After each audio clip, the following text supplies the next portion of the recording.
When people talk about avoidance online, it's often framed as something intentional, cold, or even manipulative. Like avoidants know exactly what they're doing and choose to hurt people. I disagree. They will run from you if they sense they're hurting you. That doesn't look like a person who wants to intentionally harm you. The explanation completely misses what's actually happening inside an avoidant's body and brain, especially when they're under stress. Avoidance isn't a lack of care, it's a stress response.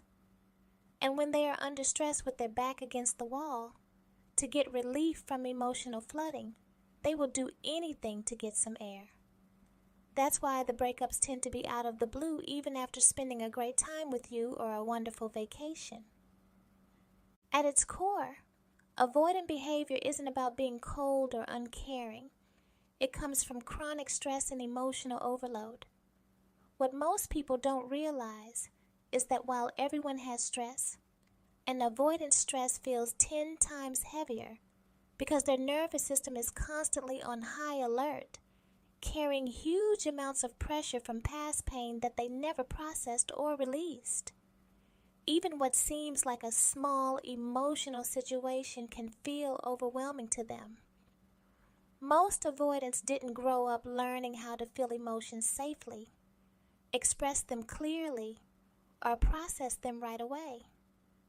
They learned, often very early, that emotions were either too much, ignored, punished, or destabilizing. So their nervous system adapted by doing what it could to survive, and it learned to shut down, detach, minimize, and stand alone. That adaptation doesn't disappear just because they're adults now or because they care about someone. One of the biggest misunderstandings about avoidance is that people assume they're calm on the inside because they look calm on the outside. But internally, many avoidants live with a baseline level of tension they don't even realize is there.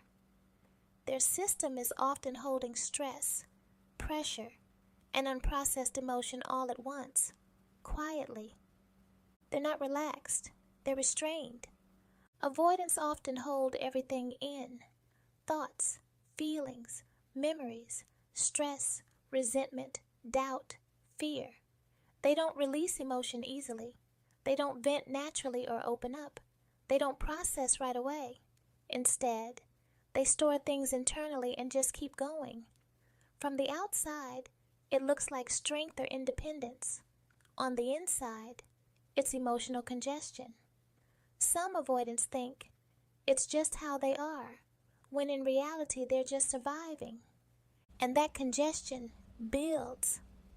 This is why emotional overwhelm and any type of pressure is such a huge trigger for avoidance. When relationships become emotionally intense, when there are expectations, conversations, needs, conflict, or closeness, it adds more stimulation to a system that's already full. Their nervous system doesn't always interpret emotional closeness as soothing. It interprets it as demand.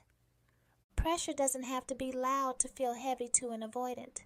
Even loving questions like, "Are we okay?" or "Can we talk?" or "I just want to be sure," can land as emotional weight when the system is already dysregulated.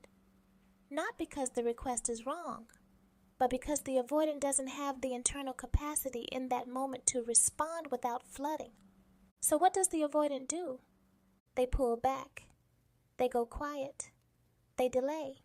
They distract. They detach. They minimize. They shut down. Not to punish. Not to control. Not to manipulate.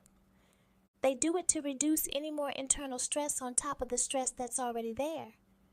Now let's talk about space.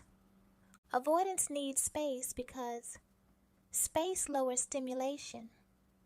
It gives their nervous system room to breathe. When stimulation decreases, their stress hormones drop, and their system can slowly return to baseline. That's when clarity comes back, because there are times when Their thinking is foggy, which is why it's hard to communicate when partners want to discuss things. This is one of the most important things to understand. Avoidants don't process emotions during emotional intensity. They process after intensity is reduced. That's why they struggle to think clearly in the moment. Under high stress, the brain shifts out of the prefrontal cortex, the part responsible for reasoning, communication, emotional language, and perspective, and into survival mode. Blood flow prioritizes protection, not connection. This isn't an avoidant issue. This is human neurology. But avoidants live in this state of stress and emotional overload more often than most people can imagine. And it's not something that's easy to understand from the outside. I speak from my own experience as a healed, fearful avoidant who was married to another avoidant for 16 years. Of course, no two avoidants are the same, but I share what I felt and what I learned from my own journey. When stress is high, words disappear, thoughts feel scrambled, emotions feel either overwhelming or completely numb. An avoidant might know something feels wrong, but they can't name it. They might care deeply, but feel emotionally blank. They might want to explain, but feel like they'll say the wrong thing or make it worse. So they say nothing. And that silence gets misunderstood, as if they're not concerned when reality, they are. Another layer people don't see is how avoidants date and relate when they're already stressed. Many avoidants don't wait until they feel fully regulated or healed before entering relationships. They try to date while managing work stress, family stress, internal pressure, and unresolved emotional backlog. Many live in a constant state of stress and think it's normal to be this way, so they don't know to get therapy.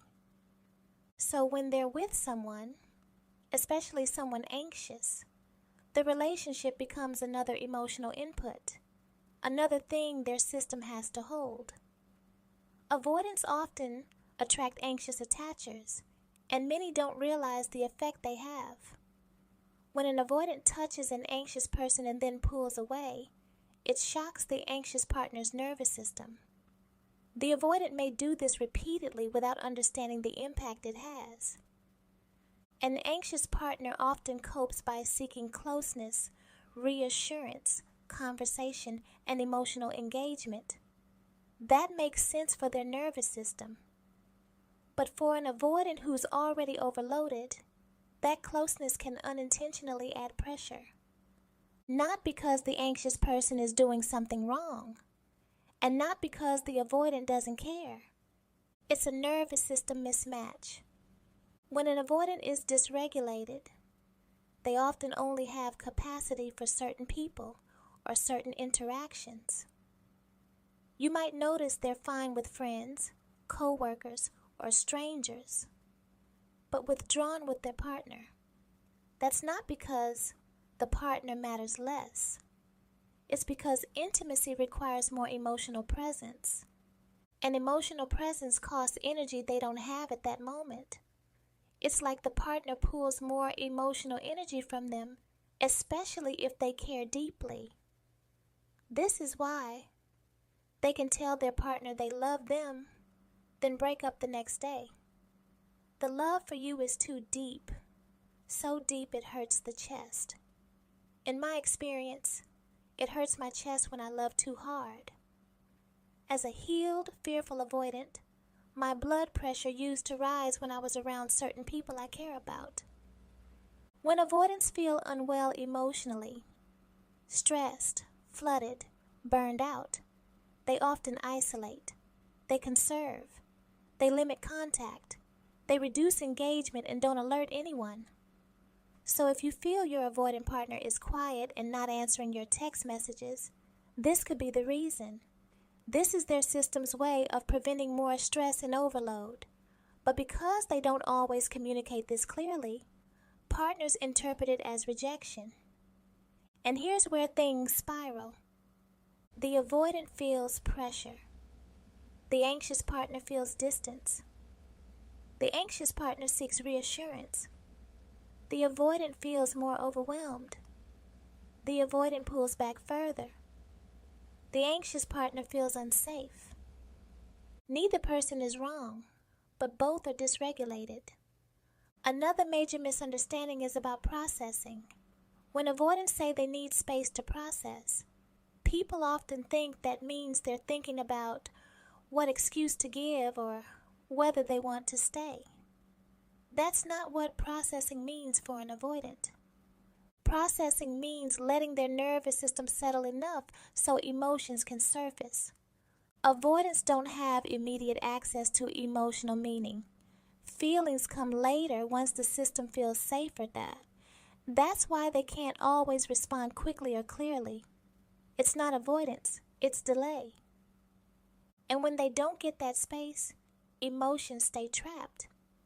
Over time, unprocessed emotion doesn't disappear.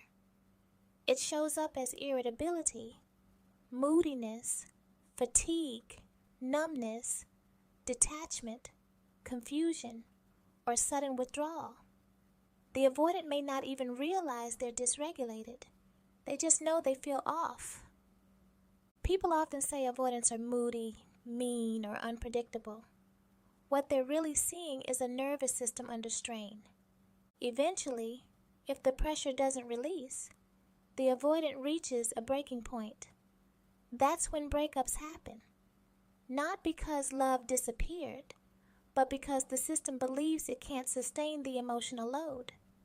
The avoidant doesn't know this about themselves and can break up on impulse just because they're stressed out.